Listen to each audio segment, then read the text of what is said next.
Tudo bem, gente? Vamos começar mais uma aula de bioética e o tema de hoje é a Lei de Biossegurança, com destaque para os temas da clonagem, transgênicos e células-tronco. Então, vou conversar com vocês sobre o conteúdo dessa lei e ir explicando esses conceitos ao longo da aula. Bom, a Lei de Biossegurança ela estabelece normas de segurança e mecanismos de fiscalização de atividades que envolvam organismos geneticamente modificados e seus derivados. Então, pesquisas com células-tronco, transgênicos e clonagem são procedimentos regulados por essa lei. Vamos falar um pouco, então, sobre os pontos mais importantes dela. Gente, diferentemente dos órgãos humanos, como a gente discutiu na aula sobre transplante de órgãos, os organismos geneticamente modificados, eles podem ser comercializados, desde que nos termos da Lei de Biossegurança. É o que a gente pode ver pelo artigo 1º da lei, que fala na comercialização, entre as atividades de pesquisa, cultivo e muitas outras que podem ser realizadas com os organismos geneticamente modificados. E lá no finalzinho desse artigo está escrito assim, gente, que uma das diretrizes, princípios seguidos por essa lei é o princípio da precaução. O que é esse princípio da precaução? O princípio da precaução seria uma garantia contra os riscos potenciais que ainda não podem ser identificados pelo conhecimento científico no seu estado atual.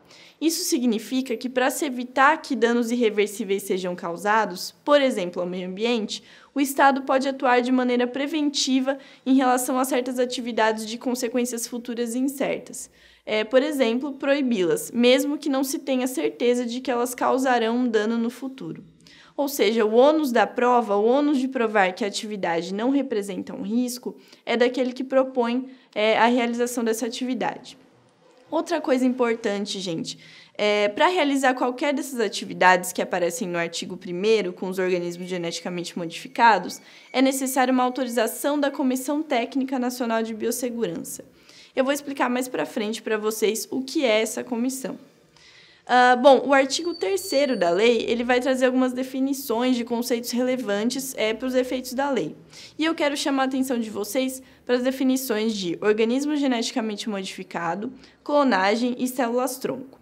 O organismo geneticamente modificado é aquele que teve o seu material genético, ou seja, o DNA e o RNA, modificados por alguma técnica de engenharia genética, que é qualquer atividade de manipulação ou produção de moléculas de DNA e RNA.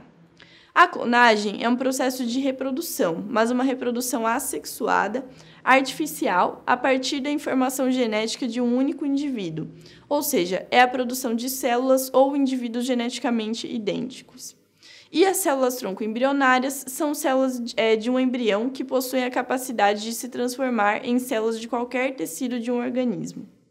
Bom, gente, essa foi nossa primeira aula sobre a Lei de Biossegurança. Até a próxima aula, em que eu vou continuar conversando com vocês sobre os pontos mais importantes dessa lei. Até mais!